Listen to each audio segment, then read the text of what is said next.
আজকে আমি আপনাদের সাথে এমন একটি বড় ফেসবুকের প্রবলেমের সাথে পরিচয় করাবো যে প্রবলেমটি আপনাদের বিশেষ করে প্রোফাইলের মধ্যে দেখা দিচ্ছে। বিশেষ করে আমার একটি প্রোফাইলের মধ্যে দেখা দিয়েছে। সো আপনাদেরকে দেখাবো স্টেপ বাই স্টেপ। এই প্রবলেমটি আপনারা দেখতে পাচ্ছেন, এই প্রবলেমটির রিভিউ অডিয়েন্স সেটিংস। সো যদি আপনার এই প্রবলেমটি আপনার ফেসবুক পেজের মধ্যে এসে যাবে, প্রোফাইলের মধ্যে এসে যাবে, আমার তো প্রোফাইলের মধ্যে এসেছে।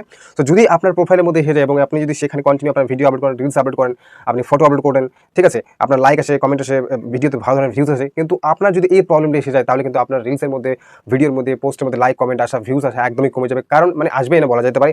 কারণ এই প্রবলেমটি ভাই আমার অটোমেটিক্যালি আমার প্রোফাইলের মধ্যে এসে হাজির হয়েছে। আমি নিজে বলতে পারবো যে কেন হাজির হয়েছে। বিশেষ করে আমার একটা বন্ধুর একটা প্রোফাইল হয়, যে প্রোফাইলটি আপনারা দেখতে পাচ্ছেন। তো এই প্রবলেমটি যে রয়েছে, এই প্রবলেমটি আপনি কীভাবে সলভ করবেন, কীভাবে রিমুভ করবেন, আজকের বিস্তারিত ভিডিওটি বলবো। যদি আপনার প্রোফাইল থেকে থাকে, প্রোফাইলের মধ্যে আপনি কন্টিনিউ আপনার নিজস্ব কন্টেন্ট আপলোড করেন, ভিডিও আপলোড করেন, রিলস আপলোড করেন, ফটো আপলোড করেন, সেখান থেকে আপনি ইনকাম করতেন। সো যদি আপনার এই প্রবলেমটি এসে যায়, ইনকাম কিন্তু আপনার একদম মানে গ্যারান্টি দিচ্ছি ইনকাম কমে যাবে যদি আপনি এই প্রবলেমটি ঠিকঠাক না করেন। এই প্রবলেমটিকে আপনাকে রিমুভ করতে হবে, ঠিক করতে হবে। তারপরে আপনার ভিডিওতে ভিউজ আসবে বেশি বেশি করে, সাথে লাইক কমেন্ট সাবস্ক্রাইবার এবং ফলোতে মানে ফলোয়ার্স বেশি আসবে, তাতে আপনার কমেন্টও আসবে, সাথে আপনার ফটোতে লাইক কমেন্ট আসবে। তো এর জন্য আপনাকে কী করতে হবে, এই প্রবলেমটি রিমুভ করার জন্য আপনাকে কী করতে হবে বিস্তারিত বলবো। ভিডিওটি দেখতে থাকুন শেষ পর্যন্ত, ভালো লাগে লাইক কমেন্ট সাবস্ক্রাইব করতে একদম ভুলবেন না। স্টেপ বাই স্টেপ বলবো, ভিডিও দেখতে থাকুন।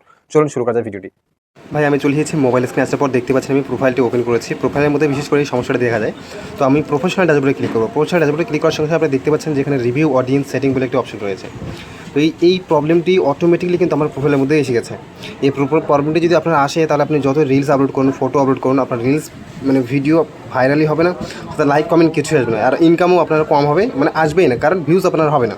সো এটার জন্য আপনাকে ক্লিক করতে হবে সেখানে ক্লিক করার পর আপনি দেখতে পাচ্ছেন পাবলিক রয়েছে, পাবলিক সাজেস্টেড, এখানে আপনাকে ক্লিক করতে হবে। ক্লিক করার পর দেখতে পাচ্ছেন এটা আপনার ওকে হয়ে গেছে, ডান। তারপর আপনাকে নেক্সটে ক্লিক করতে হবে। যখন আপনি নেক্সটে ক্লিক করবেন আপনার কাছে আরও একটা নতুন পেজ আসবে, যেখানে দেখাবে যে আপনার সমস্ত কিছু পাবলিক হয়ে যাবে, যেগুলো আপনি পোস্ট করবেন পরবর্তীতে। সো আপনাকে কনফার্ম করতে হবে, কনফার্ম করে দিন, বাস আপনার কাজ শেষ। এইটুকুই আপনার কাজ। যদি এটা আপনি করেন তাহলে পরবর্তীতে যে কোনো রিলস ভিডিও বা পোস্ট ফটো যেগুলো আপলোড করুন না কেন, অটোমেটিক্যালি এটা কিন্তু লাইভ হয়ে যাবে। আপনি লাইভ করলেও কিন্তু অটোমেটিক্যালি লাইভ হয়ে যাবে, আপনাকে পাবলিক করার প্রয়োজন নেই। তো অবশ্যই কিন্তু এই সেটিংসটি করবেন। যদি আপনি না করেন তাহলে কিন্তু আপনার ভিউজ হবে না, কোনো ধরনের লাইক কমেন্ট আসবে না। ধন্যবাদ।